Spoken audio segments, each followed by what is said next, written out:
Bonjour à toutes et à tous et bienvenue pour cette nouvelle vidéo de... et oui, malheureusement, grosse pensée à vous les Français, après cette annonce, cette annonce tout simplement de reconfinement. Ceci dit, est-on surpris de la situation, est-on surpris de cette décision? Pas vraiment, on s'y attendait, puisque de toute façon, depuis même l'avènement de ce virus, le gouvernement français et la France en général, n'a pas su montrer sa véritable capacité à affronter une situation de pandémie. Ça a été un bordel, ça a été des dysfonctionnements à tire-larigot, le tout géré par des gens clairement incompétents.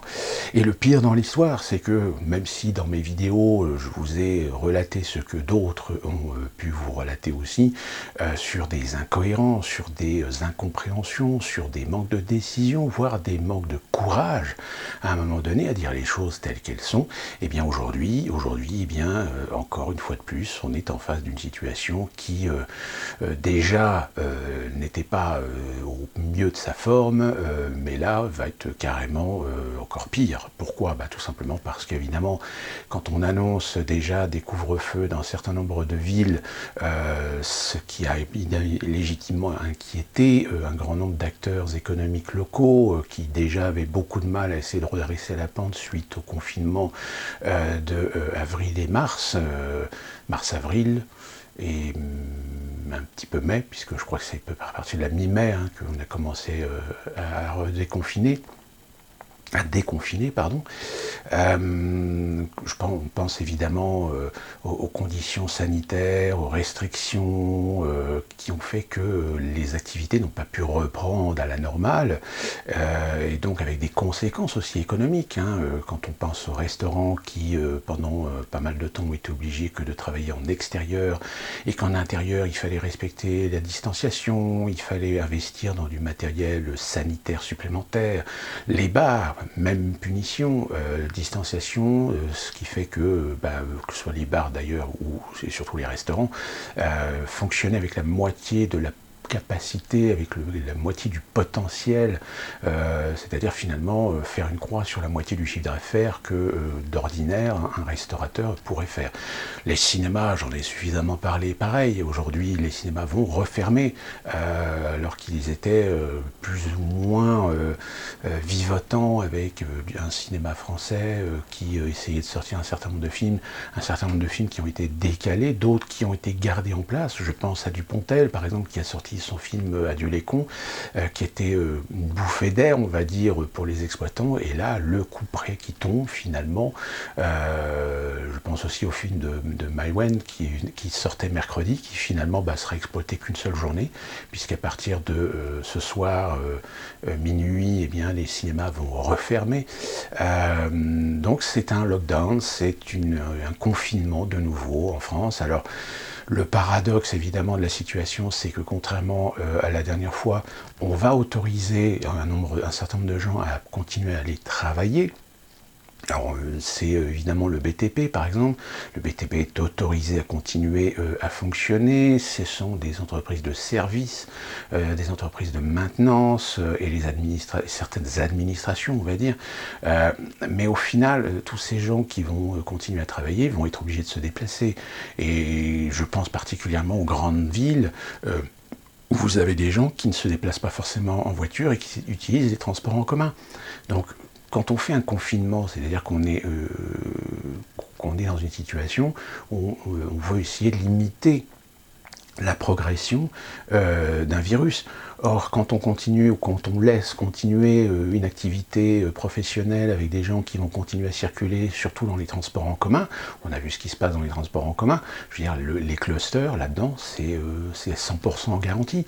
Donc, c'est-à-dire qu'on va pousser tout simplement des gens à quand même prendre le risque d'aller travailler, de choper le virus et de ramener le virus à la maison.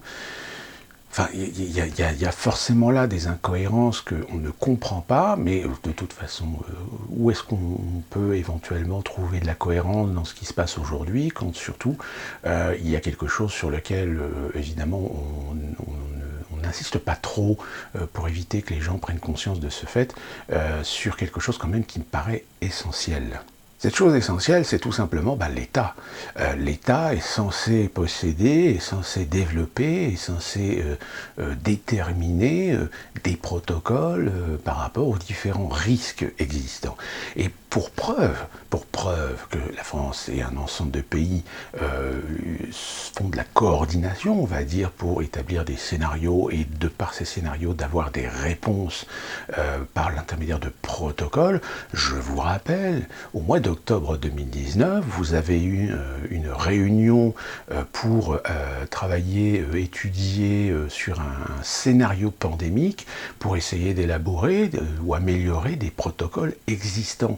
C'est-à-dire qu'aujourd'hui, tous les pays, la France inclus, possèdent des gens qui sont là pour déterminer, faire évoluer, analyser les risques et déterminer et aider à développer des protocoles qui aident justement les dirigeants à savoir prendre les bonnes décisions et même mettre en place avec des budgets, des infrastructures pour permettre de pallier aux différents problèmes qu'une catastrophe peut éventuellement générer. C'est le cas pour des inondations, c'est le cas pour des tremblements de terre, c'est le cas pour des phénomènes naturels qu'on peut considérer comme étant catastrophes naturelles, mais aussi les pandémies. Les pandémies, aujourd'hui, tous les pays possèdent des protocoles à suivre en cas de développement d'une pandémie au sein du pays ou même à l'échelle internationale. Or, qu'est-ce qu'on a pu constater? Je vous retourne à ma vidéo du mois de fin février, début mars, où je m'étonnais, alors déjà informé, déjà très conscient de la situation en Chine, que l'OMS ne déclare pas le phénomène en tant que pandémie. Le phénomène pandémique n'a été déclaré en tant que tel qu'à partir du 16 mars, c'est-à-dire presque 2 mois et demi après qu'on avait déjà les éléments, déjà les informations que la Chine était en face d'une pandémie, et que cette pandémie allait certainement se développer à travers le monde, puisqu'on n'a pas arrêté le trafic aérien international. Donc le virus a commencé à voyager à travers le monde. Donc déjà là, il y avait une question qui se posait, mais qu'est-ce qui se passe? Pourquoi ces instances qui sont censées justement jouer leur rôle pour éviter le pire ou de limiter la casse, eh bien, n'ont pas joué leur rôle. Aujourd'hui, avec les médias, avec l'Internet, les gens un tant soit peu informés, ont bien compris que finalement tous ces organismes à qui on a donné un certain pouvoir, eh bien ce pouvoir a été récupéré par des gens qui voulaient en avoir les commandes, en avoir le contrôle dans leurs intérêts. Aujourd'hui l'OMS, on le sait, il y a un grand nombre de philanthropes ont leurs intérêts, dont M. Bill Gates, donc c'est pour cette raison que pour ne pas stopper l'économie, pour ne pas prendre le risque de voir l'économie tomber par terre déjà extrêmement fragilisée par une situation financière internationale extrêmement instable, eh bien voilà, tout simplement, ils n'ont pas voulu prendre la bonne décision au bon moment. On s'y est pris beaucoup trop tard. Et la France, eh bien la France finalement, on a bien vu que toute la politique de destruction du système de santé français, eh bien tout est remonté à la surface. Aujourd'hui encore, pourquoi est-ce qu'on fait un reconfinement? Tout simplement parce que les chiffres, on a peur de la saturation des hôpitaux, mais la saturation des hôpitaux, elle existe depuis des années, puisque je vous rappelle que depuis des années, à chaque saison de grippe saisonnière, des hôpitaux se plaignent d'être dans des situations de saturation. Ce n'est pas que le Covid aujourd'hui qui provoque cette situation. Cette situation, elle existe depuis des années, tout simplement parce que, eh bien, les politiques, les gouvernements précédents ont tout simplement engendré un plan de destruction du système de santé français, c'est-à-dire le mettre par terre, le mettre à genoux, pour ensuite aller chercher le consentement des peuples, du peuple français, pour tout simplement abandonner son système de santé publique au profit d'un système de santé américain, c'est-à-dire un système de santé privé. Tout ça, on le sait, et pourtant, eh bien, on continue à nous jouer la sérénade de la dramaturgie du Covid-19 en faisant peur aux gens que les hôpitaux vont être saturés, etc. On a quand même Macron qui a pris conscience que les Français n'étaient peut-être pas dupes, donc il a annoncé une augmentation du nombre de lits, une augmentation du nombre d'intervenants, d'effectifs d'hôpitaux, mais encore une fois, il est trop tard. Il est trop tard. Pourquoi ? Parce que ce virus, de toute façon, il va continuer à s'étendre. Le problème, c'est qu'aujourd'hui, nous vivons dans des sociétés où on croit vouloir, où on se donne ce principe de vouloir contrôler les choses, alors que malheureusement, on ne peut pas tout contrôler. Et la pandémie, cette pandémie, encore heureux que ce soit un virus qui n'est pas trop létal, hein, contrairement à certains virus qui sont encore beaucoup plus virulents et beaucoup plus mortels, qui peuvent tuer des gens en l'espace de 48 ou 72 heures.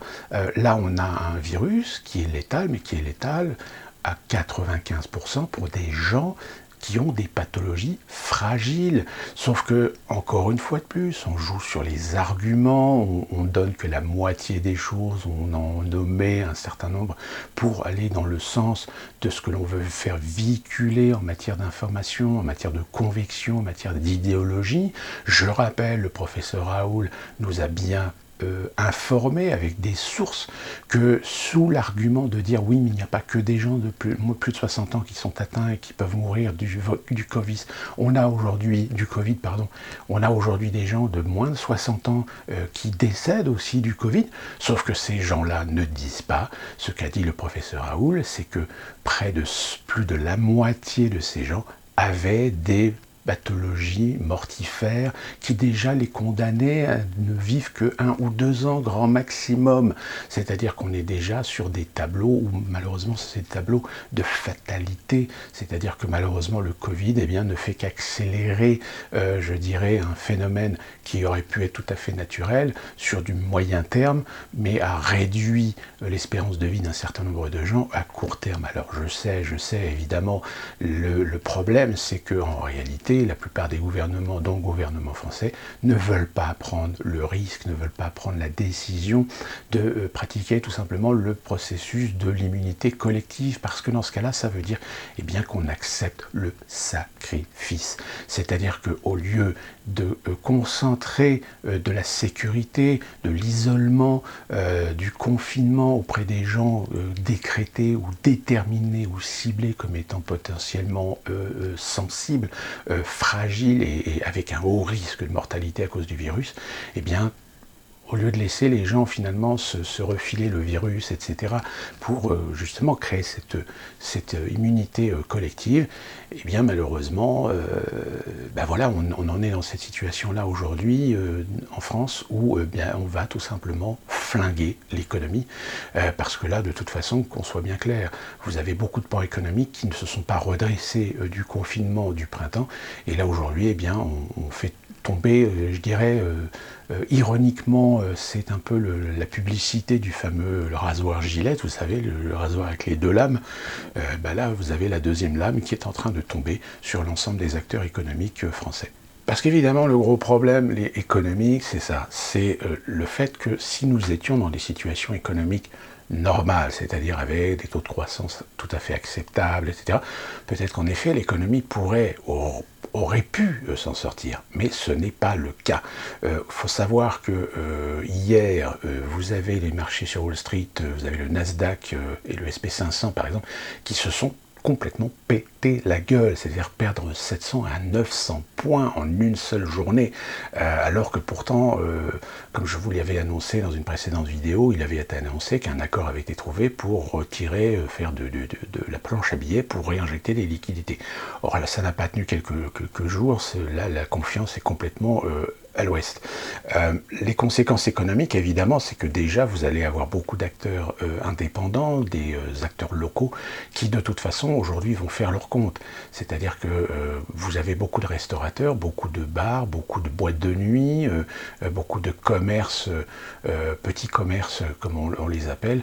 Aujourd'hui, je pense qu'il est important pour eux qu'ils fassent le bilan et de se rendre compte que, malheureusement, c'est fini. Je pense qu'il vaut mieux pour eux qu'ils fassent faillite tout tout de suite avant de s'enfoncer encore plus dans le trou, parce que malheureusement, sans activité, sans chiffre d'affaires, même si, encore une fois, on promet des aides, des soutiens de trésorerie, mais le problème c'est que les soutiens de trésorerie, tout le monde ne va pas en bénéficier. C'est clair que ces soutiens de trésorerie vont aller aux acteurs les plus importants, les plus capitaux.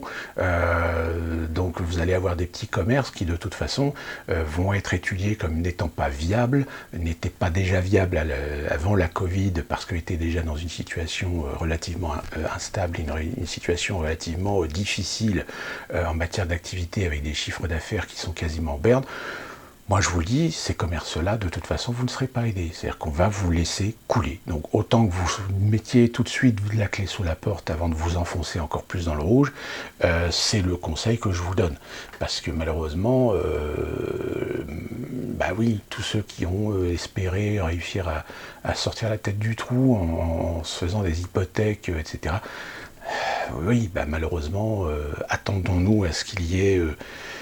malheureusement des suicides qui vont augmenter certainement dans les prochains mois, parce que si en effet ce confinement est prévu jusqu'au 1er décembre, soyons clairs, le 1er décembre n'est qu'une date pour rassurer, pour ne pas être trop brutal, pour dire finalement aux Français, bah, désolé, mais Noël et jour de l'an, cette année, c'est mort. Vous ne pourrez pas le fêter en famille parce que le Covid aujourd'hui ne se calme pas et la situation se désagrège. Alors, en plus de ça, on est dans une situation où, alors là, la France reconfine, l'Allemagne va reconfiner également, je pense que d'autres pays européens vont certainement prendre aussi des mesures drastiques, malgré le fait qu'il y a aujourd'hui l'Espagne, l'Italie, en Allemagne aussi un peu, et en Grande-Bretagne, vous avez des mouvements aujourd'hui, vous avez des manifestations qui sont en train de commencer à monter un petit peu en température.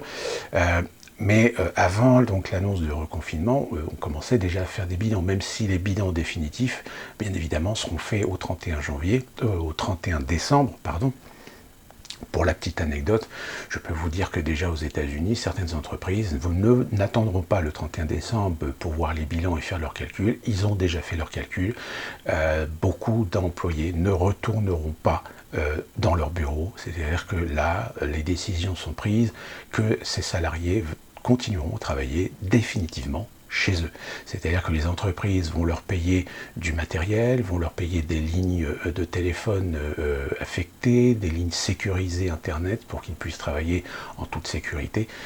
Mais là, c'est clair qu'aujourd'hui, vous avez déjà des décisions qui sont prises par des compagnies américaines, ce qui va avoir pour conséquence qu'évidemment, ces compagnies ne resteront pas dans les endroits où elles sont, hein, c'est-à-dire qu'elles vont certainement déménager dans d'autres bureaux plus petits.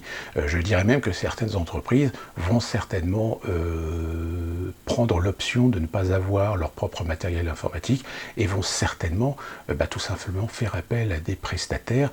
Donc je peux vous dire que si vous êtes un spéculateur en bourse, je vous invite à investir énormément dans les entreprises de big data et de gestion informatique, d'information et de fichiers informatiques, parce que je pense que ces entreprises-là vont faire beaucoup de brousous dans les mois à venir. Pour vous donner un exemple de bilan qui a été tiré, comme je vous l'avais déjà dit dans une précédente vidéo, le tourisme commence aussi à faire ses calculs. À New York, on est dans une situation extrêmement difficile, d'autant plus qu'aux États-Unis, il y a l'élection qui arrive le 3 novembre prochain, mais après l'élection, déjà certains scientifiques commencent déjà à prévenir qu'on risque et aussi d'avoir une seconde vague, même si la seconde vague aux États-Unis a déjà commencé depuis le mois de septembre.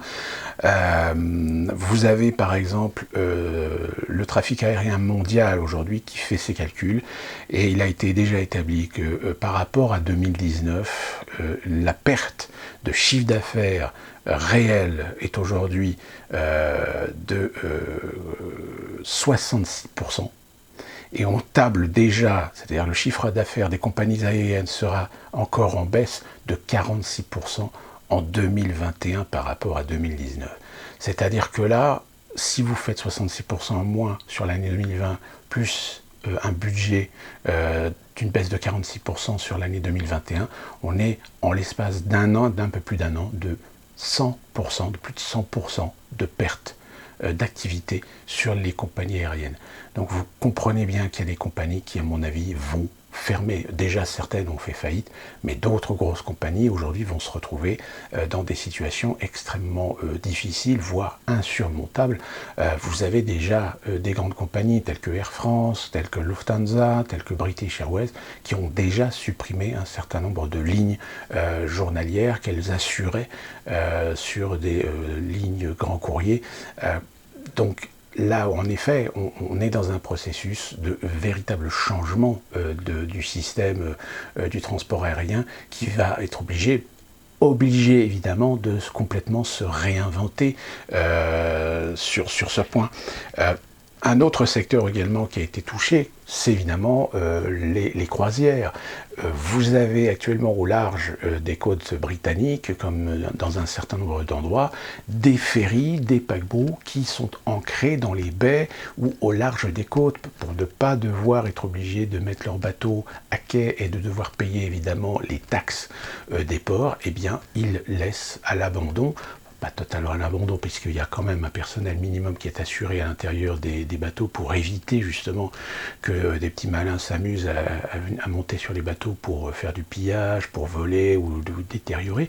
Donc vous avez des paquebots qui sont amarrés au large des côtes, parce que évidemment les compagnies aujourd'hui ne peuvent plus assurer les transports du fait des confinements, du fait de l'interdiction de quitter le territoire, des touristes.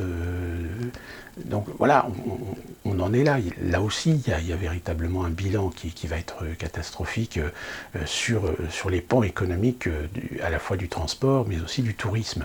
Si maintenant on parle de chiffres, de toute façon économiquement on y reviendra dans une prochaine vidéo pour faire un bilan dans les secteurs les plus importants, les plus essentiels de la situation économique mondiale. Je rappelle que de toute façon aujourd'hui on est certain qu'en 2021 on nous prévoit un grand reset. Le grand reset c'est pareil, j'essaierai de faire une vidéo un peu plus complète, un peu plus détaillée pour vous donner un petit peu l'idée de ce qui risque d'arriver en cas de grand reset.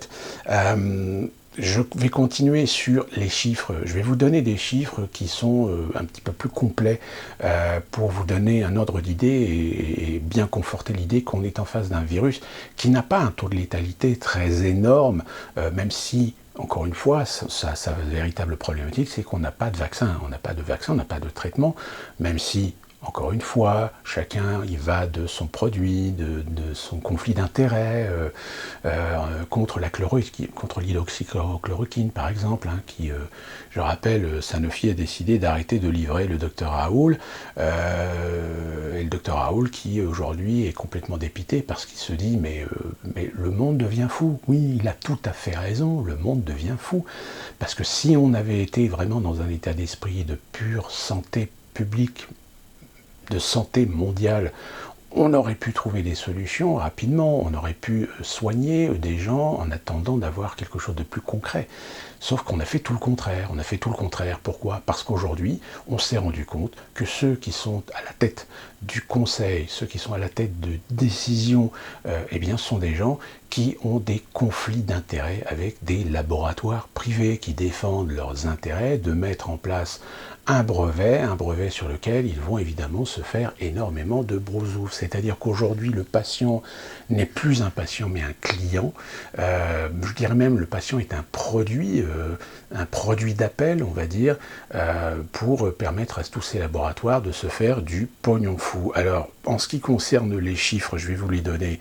Les cas aujourd'hui, alors, à l'échelle mondiale, la population mondiale, c'est 7. Alors, là, les chiffres que je vous donne, parce qu'évidemment ça évolue, c'est des chiffres que j'ai récoltés le 28 octobre. Le 28 octobre, on était 7 821 millions d'individus. Je passe sur les 100 000 et les 100, parce que le compteur il tourne. On est sur des cas de coronavirus positifs à l'échelle mondiale de 44 423 871 cas positifs. C'est-à-dire 0,56% de la population mondiale. Donc, je rappelle, sur des virus qu'on appelle les virus de niveau 4, c'est-à-dire des virus très létaux, En règle générale, on calcule quand on est sur 5 à 10% de la population mondiale. Là, voilà, là, vous imaginez si on avait un virus qui tuait 5% de la population mondiale, mais là, c'est un génocide en France, hein, avec les moyens et ce gouvernement qu'on a, c'est terminé. C'est-à-dire que oui, c'est ça, c'est de la politique kamikaze, hein, je dirais. Le nombre de décès à l'échelle mondiale au 28 octobre était de 1 174 467, soit 2,6% du nombre de gens contaminés, ou à l'échelle de la population mondiale, on est à 0,015% de la population mondiale. Donc là encore, on est sur des chiffres qui sont légèrement plus élevés que des épidémies. Vous verrez, je vous ferai un exemple comparatif avec la grippe saisonnière. Le nombre de guéris officiels, 32 549 725, soit 73,27% de la population mondiale. Donc c'est-à-dire qu'on a un virus, mais qu'on arrive à le guérir, hein, puisqu'on est quand même sur 73% des gens contaminés qui ont été guéris. Alors, attention, là pareil, difficile de trouver la différence entre les gens qui sont des cas positifs, des gens cas positifs et malades. D'accord ? Là encore, on a un flou. Hein. Le nombre de décès mondiaux, tout confondu, c'est-à-dire que là, aujourd'hui, au 28 octobre, tous les morts qui ont eu lieu depuis le 1er janvier, on arrive à 48 578 000. C'est-à-dire que dans ces morts-là, le nombre de décès par Covid, ou déclarés en tant que Covid, représente 2,4%. Là encore, on est dans des chiffres tout à fait raisonnables, tout à fait acceptables. Et je mets acceptable entre guillemets, hein, parce que évidemment, ça peut être un mot qui peut choquer certaines sensibilités. En ce qui concerne la France, en France, on est 65 320 572 habitants. Les cas positifs au 28 octobre sont de 1 198 695 cas positifs, soit 1,8% de la population. Vous voyez, là, on est loin des 10%. Là, à 10% de la population, on peut véritablement dire que là, il faut s'inquiéter. C'est que là, on est vraiment dans un cas pandémique. Alors, vous imaginez, reconfinement, on tue l'économie, etc., pour 1,8% de la population française qui est mort, qui est tuée par le Covid. Vous imaginez si on était à 5% ou à 10%, mais là, c'est la loi martiale partout. Enfin, c'est pour ça que ça devient un petit peu délirant, si vous voulez. Le nombre de décès, 35 541 décès, donc soit 2,9% du nombre de personnes positives, soit 0,05% de la population globale. Le Covid tue ou a tué 0,05% de la population française. Là encore, on n'est pas dans un virus extrêmement létal. On est sur des chiffres qui approchent la moyenne en général. Les tests, hein, hier nous avons M. Macron qui nous a dit on fait plus d'1 million de tests, je crois, par semaine ou par jour, enfin je ne sais plus exactement. Il n'empêche qu'on est à 15 271 734 tests. Vous rendez-vous compte que 15 millions, c'est soit 0,23% de la population, et sur lesquels on a 7,8% de gens testés positifs.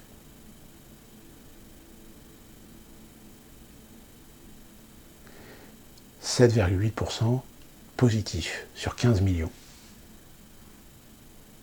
Attention, positif, ça ne veut pas dire malade, positif. Donc voilà. Comparaison. On parle souvent, on entend souvent des gens qui disent oui, mais la grippe tue plus, etc. Alors, je vais régler le problème tout de suite. Non. Le Covid tue légèrement plus que la grippe, et encore, tout est relatif. Vous allez comprendre pourquoi. Les chiffres que je vais vous donner sont des chiffres qui viennent quand même d'un institut qui est quand même sérieux, c'est l'Institut Pasteur. Je vous mettrai le lien pour vous vérifier vous-même. La France, la grippe saisonnière touche en moyenne entre 2 et 8 millions de Français. Donc c'est une large fourchette. Et est responsable de 10 000 à 15 000 décès chaque année. Ce qui veut dire que si on prend la fourchette haute, c'est-à-dire si on prend le maximum, c'est-à-dire 8 millions de Français qui attrapent la grippe. Alors attention, quand on dit 8 millions de Français qui attrapent la grippe, c'est-à-dire que c'est un recensement de gens qui ont été voir un médecin pour avoir un traitement. Je ne parle pas des gens qui ont chopé la grippe, qui ont peut-être eu un petit mot de tête, un petit coup de fièvre, et qui ont pris de l'aspirine, et puis après, c'était reparti. Hein. Ce n'est pas des gens contaminés, là. C'est des gens qui ont été soignés pour un cas de grippe. D'accord ? Donc là, on ne parle même pas de gens contaminés. C'est-à-dire que si on s'amuse à faire un test des Français le jour où il y a la grippe saisonnière qui arrive, je pense qu'on arriverait peut-être à un chiffre peut-être qui atteindrait les 20 millions de Français. Hein. Mais encore une fois, faire la différence entre le positif et la maladie. Comme aujourd'hui, vous avez des gens qui sont testés positifs, mais qui sont asymptomatiques. En revanche, qui peuvent être, je dis bien qui peuvent être contaminants, puisque, je rappelle, hein, on est à 4 souches aujourd'hui du coronavirus, dont un dont le professeur Raoult nous dit que c'est une souche qui est relativement virulente. Si on prend donc la fourchette haute, 8 millions de gens qui attrapent la grippe, ça représente 12,24% de la population. Le cas de décès sur le nombre de gens qui chopent la grippe, c'est-à-dire 15 000 décès, ça représente 0,18% du nombre de gens malades de la grippe, c'est-à-dire qu'il y a 0,18% de malades de la grippe qui décèdent de la grippe, et ça fait 0,02% de mortalité dans la population française. Donc en comparatif, si la grippe en moyenne, même pas moyenne parce que là j'ai pris la fourchette haute, hein, on est sur 0,02 de mortalité sur la population française au niveau de la grippe, on est sur 2,9% du nombre de cas positifs et 0,05% de la population totale sur le coronavirus. Et encore, qu'on soit bien clair, là ce sont des chiffres par rapport à des chiffres officiels. Et je reviens justement au problème des décès. C'est que malheureusement, le Covid-19, le décès, on a vu ce qui se passait au niveau statistique. C'est-à-dire qu'on a déclaré des gens décédés du Covid, alors qu'en réalité, ils ne l'étaient pas. Ou parce qu'on n'a pas d'informations, il n'y a pas eu de test, il n'y a pas eu d'autopsie, donc on a inscrit des gens décès Covid. On a récemment, dans l'émission de Morandini, un médecin qui a dit que certaines personnes qui décédaient de leucémie ou de je ne sais plus quelle autre maladie, ils ne se posent même pas de questions, cause du décès, Covid-19. Donc, comment est-ce qu'on peut prendre une crédibilité au niveau des chiffres, quand déjà à la base, on sait que même au début de la pandémie, je vous le rappelle, hein, le cas des EHPAD, ben, les chiffres ne sont pas forcément très très fiables. Donc on peut dire que ça donne une idée de la situation, mais au final, ça ne donne pas franchement une opinion très respectable envers ces instituts qui finalement acceptent des données qui ne sont pas totalement crédibles, qui ne sont pas totalement fiables, on va dire. Donc vous voyez, au niveau des chiffres, on est quand même sur, en effet, une théorie qui consiste à dire que le coronavirus ressemble finalement à une épidémie saisonnière, qu'elle est notoirement plus mortelle pour les pathologies fragiles que les autres cas de maladies saisonnières, mais on n'est pas du tout dans un schéma de pandémie avec un virus extrêmement létal. Et pourtant, vous voyez un petit peu le bordel qu'il y a. Tout simplement, pourquoi ? Parce que, comme je l'ai dit, on n'a pas de vaccin, on n'a pas de traitement, et que les responsables politiques ne veulent pas assumer la responsabilité de faire usage tout simplement de l'immunité collective. Parce que Qui dit immunité collective dit sacrifier. Sacrifier les plus faibles. C'est-à-dire que si on ne met pas en place les infrastructures, la discipline de procédure pour protéger les plus faibles, ça veut dire qu'on prend le risque de les sacrifier, tout simplement. Mais ceci dit, malgré les processus, malgré ce qu'on est en train d'installer, ça n'a pas empêché que certains faibles ont fini par mourir.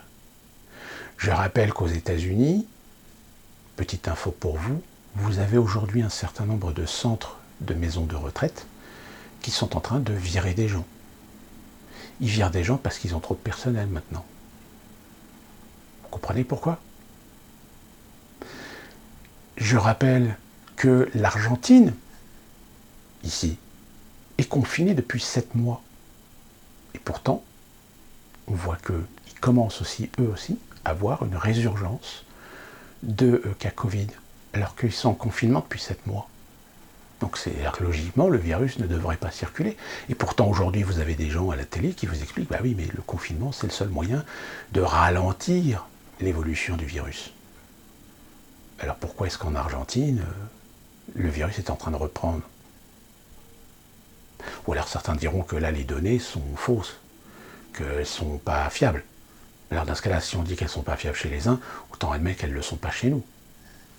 Le deux poids, deux mesures.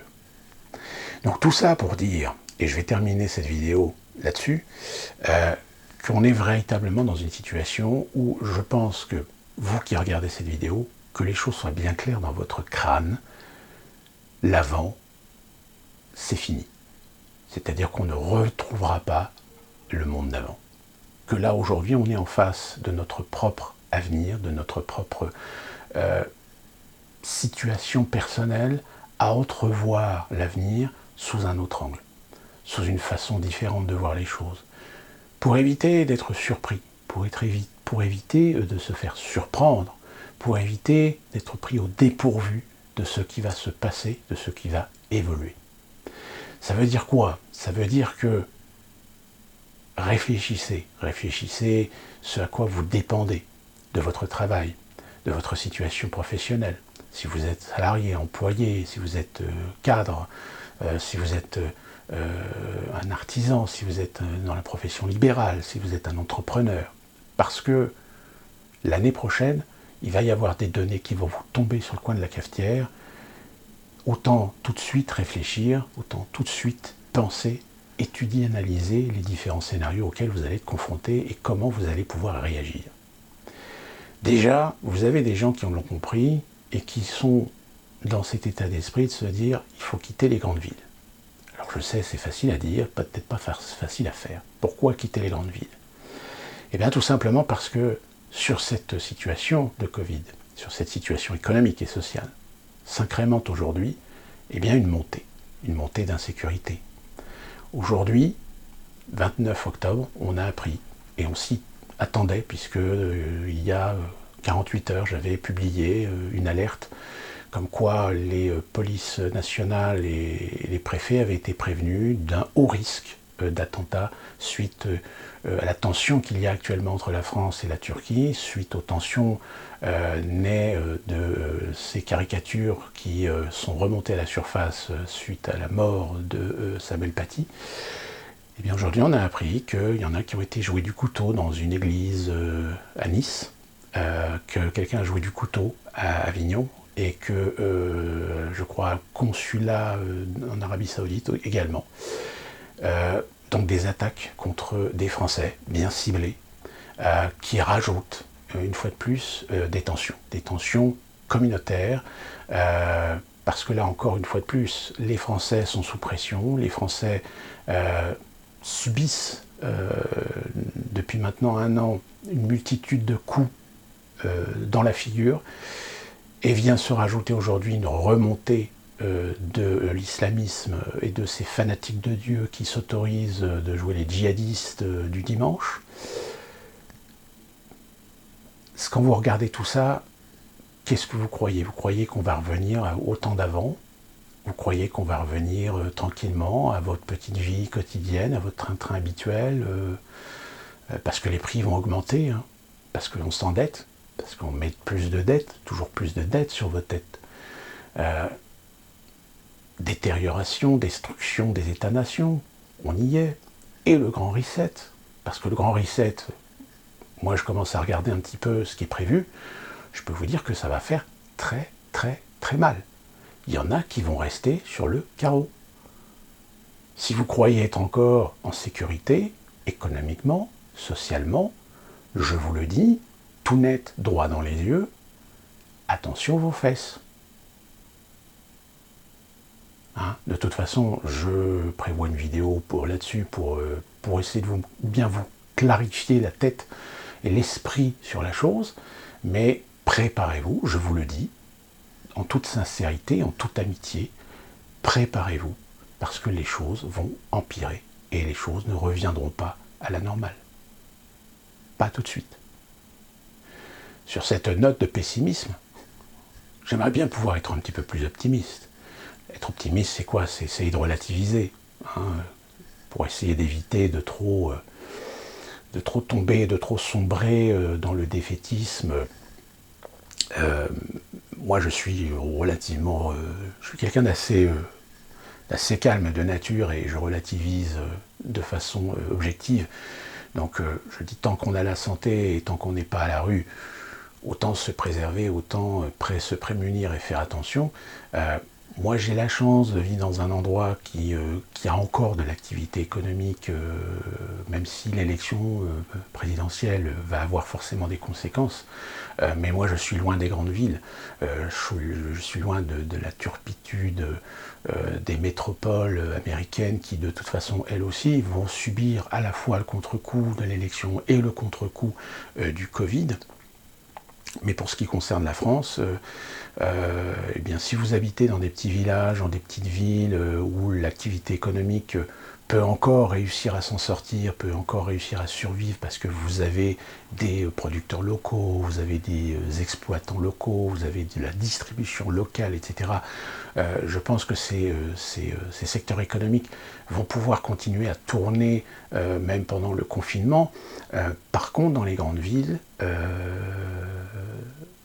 je pense particulièrement aux banlieues, hein, vous savez, toutes ces familles en surnombre, mais qui vivent dans des 60 mètres carrés à 6 ou 7, c'est pas vivable, c'est explosif. Même dans les centres-villes, je veux dire, la jeunesse aujourd'hui qui a besoin de se dévergonder, dévergonder est un bien grand mot, mais a besoin de se libérer, surtout qu'en plus c'est une génération qui n'est pas la même que la nôtre. Hein. La nôtre, on avait encore de l'insouciance, on pouvait encore bénéficier de cette insouciance. Aujourd'hui, je pense que la jeunesse insouciante, elle va forcément payer le prix de son insouciance dans une situation et dans un contexte actuel. Donc, ça va pas être joyeux, comme dirait l'autre. D'ici là, protégez-vous, soyez courageux, ne perdez pas le nord, gardez confiance. En de meilleurs jours, sous différents auspices et différents modes de fonctionnement et différents codes de société. Et d'ici qu'on se retrouve pour une prochaine vidéo, je pense peut-être certainement une vidéo sur l'élection présidentielle et je vous dirai finalement avec qui on va fonctionner pendant 4 ans. Portez-vous bien.